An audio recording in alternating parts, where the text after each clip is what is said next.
औरंगजेब विवाद को लेकर अब झारखंड की सियासत भी गर्मा गई है। बुधवार को बीजेपी के राष्ट्रीय प्रवक्ता ने कहा कि हेमंत सरकार ने संथाल परगना क्षेत्र को औरंगजेब की धरती बनाकर रख दिया है, जिसके बाद तो राज्य में हड़कंप मच गया। गुरुवार को बजट सत्र के दौरान सदन परिसर में हेमंत सरकार के मंत्रियों ने इस बयान पर कड़ी प्रतिक्रिया दी। शिक्षा मंत्री रामदास सोरेन ने हेमंत सोरेन को हर वर्ग का मसीहा बताया, जबकि कांग्रेस कोटे के मंत्री इरफान अंसारी ने बीजेपी पर हिंदू मुसलमान के मुद्दे को भड़काने के गंभीर आरोप लगा दिए। वहीं इस मुद्दे पर क्या कुछ हुआ, विस्तार से जानने के लिए देखिए हमारे संवाददाता मधुकर आनंद की एक खास रिपोर्ट। बुधवार को दिल्ली में भारतीय जनता पार्टी के राष्ट्रीय कार्यालय में पार्टी के राष्ट्रीय प्रवक्ता ने संथाल परगना को लेकर एक बयान दिया।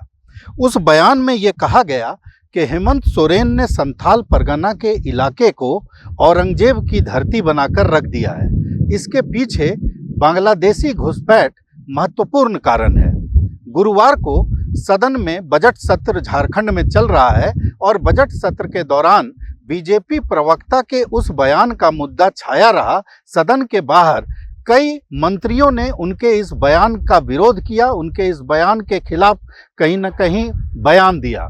मंत्री इरफान अंसारी, जो कि संथाल परगना इलाके से ही आते हैं और इस मुद्दे के लिए काफ़ी चर्चा में रहते हैं, घुसपैठ के मुद्दे को चर्चा में रखते हैं, उन्होंने साफ तौर पर कहा कि दिल्ली दूर है और दिल्ली से बैठकर झारखंड की जमीन को नहीं समझा और देखा जा सकता है।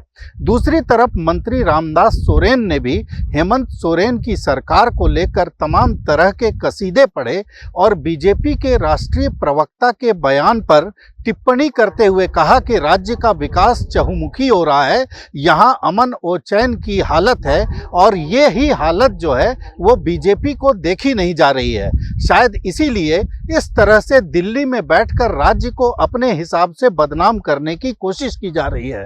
मंत्री रामदास सोरेन ने तो यहाँ तक कहा कि घुसपैठ का मुद्दा बॉर्डर सिक्योरिटी का मुद्दा है और इसके लिए केंद्र सरकार को जिम्मेदार होना चाहिए।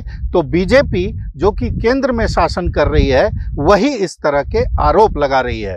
कुल मिलाकर देखा जाए तो बीजेपी प्रवक्ता के औरंगजेब वाले बयान ने कहीं न कहीं झारखंड की राजनीति को भी गरमा दिया।